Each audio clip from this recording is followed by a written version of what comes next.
Hi guys, welcome back. I'm going to get straight into it today because we're on a bit of a time crunch. So the plan today is to hopefully get the engine back in the car, the downpipe built, and a bit of engine bay tidying, all being well. So the engine's off the crane at the minute. I put the downpipe that I got with the car back on the car just to try and make a bit of a jig to help me with my, my new downpipe. And what I've done to try and aid in that is weld a V-band onto the cold side, the hot side of the turbo. That way, no gaskets, it's just a simple clamp that just holds the downpipe, which that's the start of, that holds that straight onto it. Yeah, that's the one. No gaskets, no messing about, single clamp, boom, jobs are good in. Not that I'll ever need to remove the downpipe, hopefully. The car's here. So I'm going to make a quick jig for the downpipe, which is just something off the gearbox or one of these bolts or something, just setting the angle and setting the centre so that I can throw a downpipe together. And yeah, let's get on with it. Right, so there's my jig. Literally just gearbox bolt with a couple of washers tacked to a piece of stainless bar, tacked to the receiving V-band, lined up nicely that way, lined up nicely that way. So now what we can do is remove this downpipe and this turbo and everything, bolt that one on, and then make the downpipe there without having to fight in and out of the car constantly. So yeah, hopefully that'll be enough. Obviously make note of how much clearance we've got everywhere with this downpipe, because I know this one fits. And yeah, go from there. Right, so I've got the downpipe off, got the old turbo off, the V-banded hot side on. So what I'm going to do, put the V-bands in place, put the clamps on, and then start mocking some pipes up. Right, bit of an update. The downpipe is, well, basically done. I've jumped ahead a little bit. Fabrication videos never did well anyway, so I just got on with it. But the jig's off. The downpipe's just on there. Couple of problems. Obviously the 3-inch pipe's a bit tight in there. Got it all in, got it all to fit nicely, and then just as I went to weld it, realised my gas was down to like 20 bar, which is literally nothing. I thought, bugger it, let's just keep making progress, let's get on with it. Started welding and managed to get it all welded up. The only problem was, because I was conscious about gas, is I've not back purged it, so the welds aren't, they're a little bit garbage basically. But they're strong, they'll hold, should be fine. Just need to decide if I'm going to put a Lambda Boss in now, because I've still got no gas, or try and put that in the front of the exhaust. But yeah, at least I've got myself to a point now where I can get the engine back in, and then I can always add the Lambda Boss in into the exhaust maybe. I don't know. Anyway, I'll have a look at that, and yeah, keep going forward. Right, I've chucked the engine back in.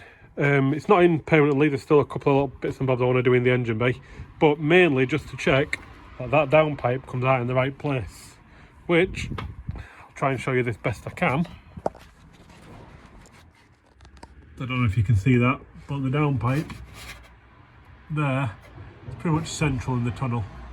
So that'll come down there and match up nicely. So we can say that's good. Two more things we need to do to the downpipe. As you can see, it's right down there. Is some kind of bracket so that the weight of the exhaust is not resting on it. It's much the same as the one that come off the car. Much the same as the one that come off the car. These, I mean, this has got 1, 2, 3, which is a bit excessive if you ask me. I'm probably just going to put the one on there onto the to that mount, which goes a little like that, and the Lambda. So we could either drill and put it somewhere about here, or put it in the exhaust itself. Doesn't really matter, there's only a couple of inches in it. giggity. You can go somewhere around here if needs be. There would be nice, but no gas. I've still got the bracket to weld on, so it might end up going in exhaust. The engine's back out. It's starting to go a little bit dark now. I don't know if it's picking up on camera, so the videos are going to probably get from bad to worse. But anyway, making this little bracket here. It's not cut as badly as it looks. It's sort of level with the support behind it. So we're going to weld that to that with what little gas I've got left, if anything. Then I can put the heat shield in, get rid of that, and get rid of that, and see if I can cut the line further down. Although to be fair, I could do that in the tunnel by the looks of that, because there's the 2 lines. Could do it down there and then snake it out. Anyway, once the heat shielding and that's out, I think the engine can go back in. Right, downpipe off, brackets there, all looking as good as it's going to look. So what I'm going to do is I'm going to get a wipe down with a bit of acetone just to get rid of any residue or anything, so we don't want it to like steam and stuff. So we're going to give it a wipe down with some acetone, just get rid of any residue, and then I'm going to give it a wrap with some of this stuff, which is just lava rock titanium heat wrap from DEI. I was going to order the Funk stuff, but I had this stuff from years ago, so yeah, we'll give that a go. Got those metal locking ties, get it wiped down, get that stuff on it, and then that can go back on there permanently. There it is, it's on. Double tied at each end, 1 tie on bend there, just to help it unravel, just to help it stop from unraveling and whatnot. Looks good. I also shaved a tiny bit off the manifold there. There's like a little nub. I don't think it was required. It was touching, but only just. So it'll probably just touching against the wrap. So yeah. So the plan is now to do the engine based stuff. We'll chuck the heat shield in. We'll get rid of this thing. Chuck the rest of the turbo on. Plumb the turbo. And then oil lines. And I think we can get the engine in then. Right, that's the last time the turbo's going on, as far as I'm concerned. Everything's swapped over. We've got the that's actually a green dot actuator, but there's no sticker on it. All fittings are on, all fresh gaskets, all bolted up. The only thing is, I bought some new studs for the turbo, and they're too long, so I've had to put the old ones in for now, and I've got one missing. Oh, that one's not tight. It's got to come under here. I've got one missing as well, so I need to order another one. I'll tighten them up.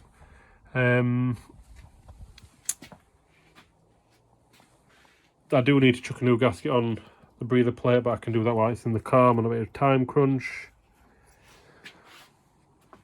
The heat management, the shield's on, looking good.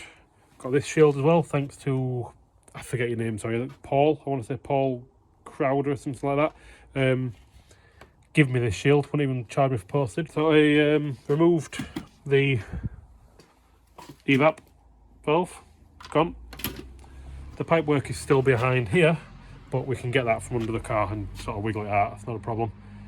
Don't want to be scrolling about on the floor at a minute. So yeah, I think we can put the engine back in the car. The only thing I'm going to do differently this time is I'm going to replace this mount with the Fabricating one. Right, it's the next day, and as you can probably see, the engine's not on the floor because it's in the car. Sorry for yesterday's lack of updates. This is what I've done, this is what I've done. I want a bit of a time crunch to try and get the engine crane done with, so I can get the engine back in the car, the engine crane back to mine Ben. So cheers Ben. But the engine's in, I'll show you what we did. So only sat on two mounts, the mount under there, which you cannot see, and the new engine mount, which is the Fabricating one. Yeah, but it's in. It's obviously only loosely, got a rock to it. Didn't get it done while 9 o'clock-ish last night, 9:30, something like that. But yeah, it's in. Hopefully it's not coming back out. I did realise I forgot to tighten the studs holding the turbo to the manifold. You can get to them from under there.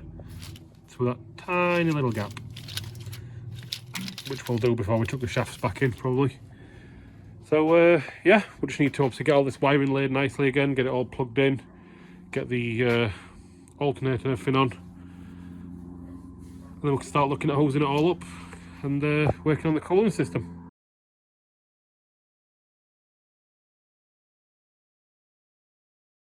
So the loom's very roughly in place.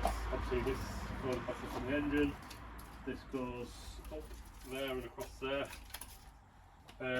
So I'm just going to get some rags and a bit of electrical cleaner and just give it a nice wipe down. I'm going to get some more of this tester tape and wind that plug back to this point here, probably somewhere down there, and at least I can tuck that out of the way because I don't need that plug anymore. And then I can rewrap all this up nicely. Got rid of that hose because again that's not needed anymore. Just capped it off quickly with a bolt just so I don't forget basically, and put a bright green cable tie so I don't forget. Yeah, it's just a simple case of getting it all nice wipe down, start plugging it in and make sure it's all sat nicely.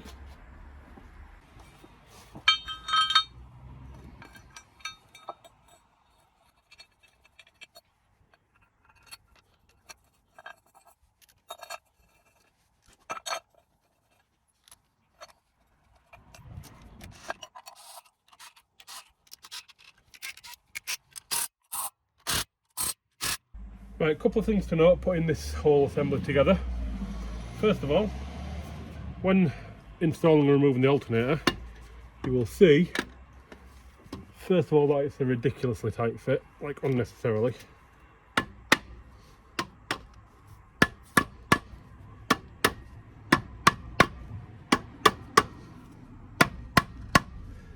That's as far as it needs to be on for this example. But you can't get the bolts in. You think bad design? It's, yeah, not a great design, but what you actually do, if you remove the alternator again,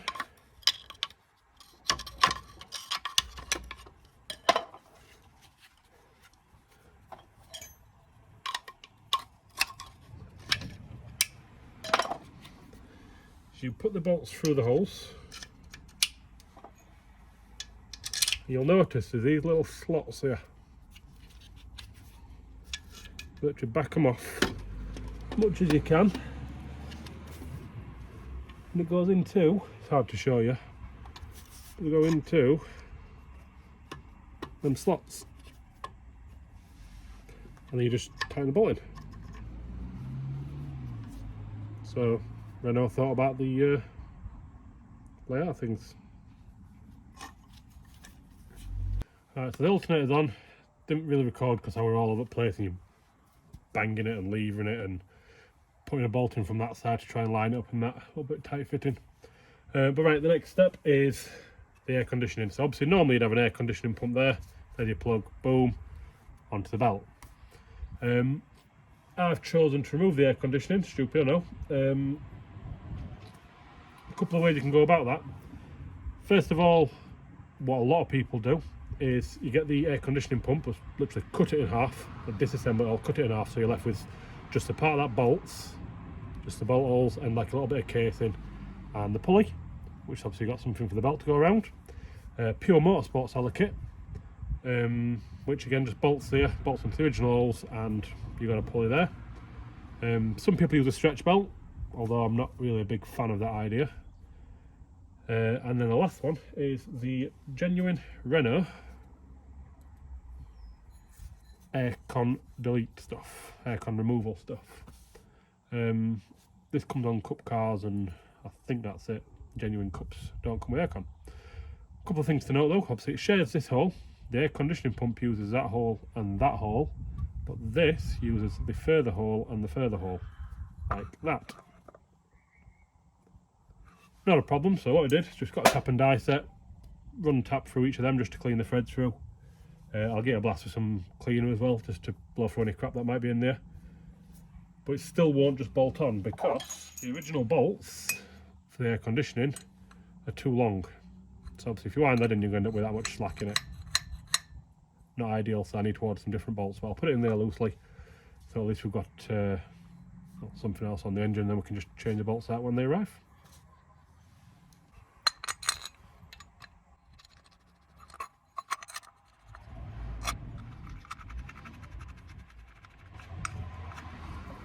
As you can see, they're all snugged down, but so we need to get some bolts that are that much shorter. Well, with that much shorter blank, basically. Right, it's all on, wires plugged back in, air conditioning compressor plugged in.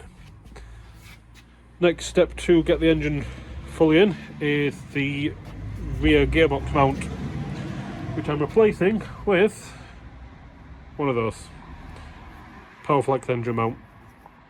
This is a Black Series one, a little bit stiffer. Should be a bolt-in job.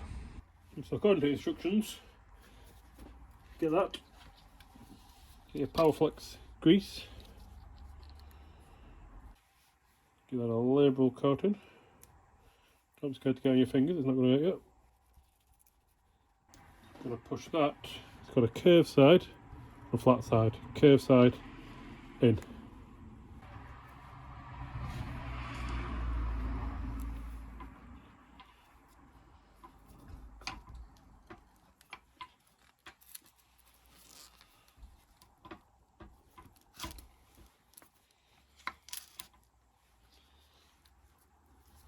Lovely. Then you get your inserts. There's two different size inserts.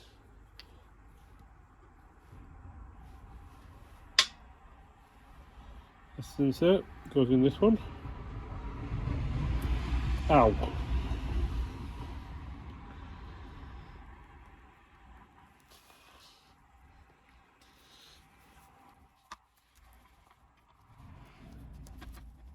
Obviously a press would be better, but beggars can't be choosers.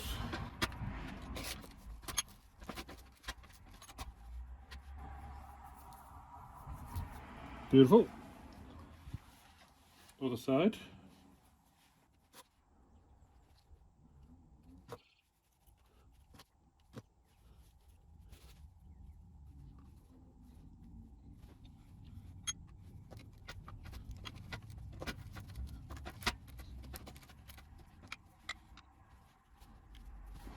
Beautiful.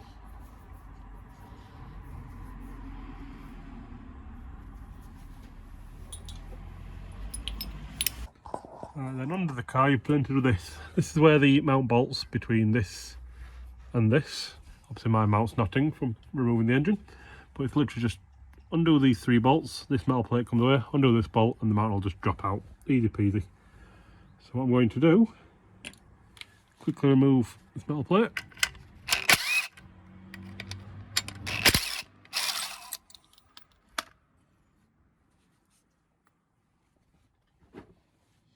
Then the mount goes in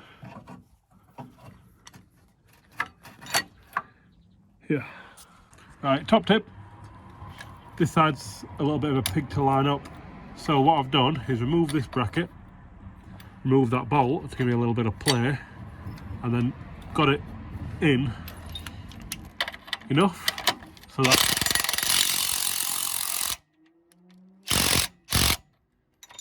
it's on plenty of threads.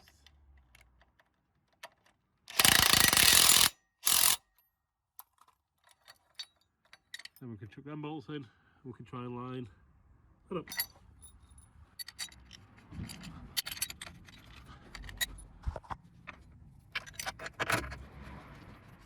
Beautiful. I'll just need to tighten it up now. Right, so the mount is on, all tagged up lovely. Plugged some more wires in, throttle body and whatnot. Gonna put the coils in If anybody knows a part number or a source for these little seals, let me know, because obviously mine are battered on some of them anyway. So yeah, chuck the coil in. I didn't put the coils in because I remembered I need to change this and I thought it'd be easy with the coil out. So just undo the bolts, pull it out, get it all nice clean up. They don't actually come with any RTV or gasket from factory for some reason, but Renault must have realised the error of the ways because they now sell the gasket. There's a part number if you're interested. I'm going to put that in place and pop the breather back on. It's all been cleaned.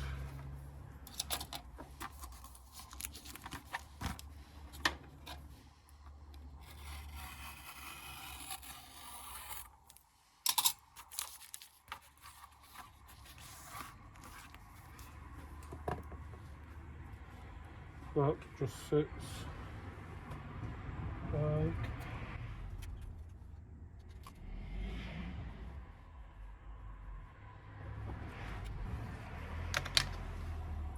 I forget how this goes in there.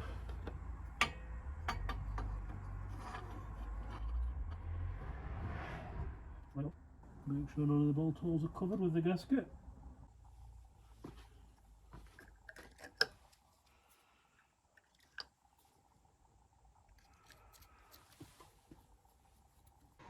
And that's where we're going to call it a day. Engine's in, it's all wired up as much as it can be. Obviously we've left that plug off because that goes to the evap valve, which is no longer there. A bit of wiring there for fans and stuff that aren't currently installed, headlights, lambda sensors. That's just in there loosely at the minute, so I don't forget about it. Making good progress, ticked off a fair few things now. Regasket's done, heat management done, AC leads done, turbo's done, engine mounts are done, clutch and flywheel, cam bolts, selector bushes. Big old chunk of stuff knocked off. Gonna pack it up for the weekend now. Best go and spend some time with wife and daughter really, shouldn't I?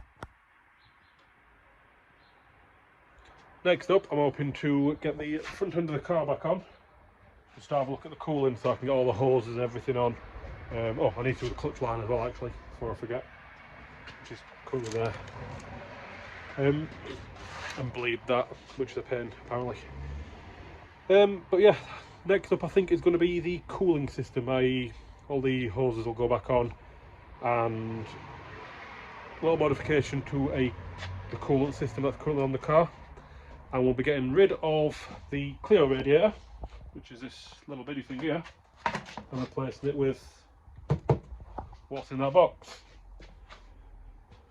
which is going to be a tight fit. So yeah, if you get to this point in the video, thanks for watching. I'll catch you on the next one.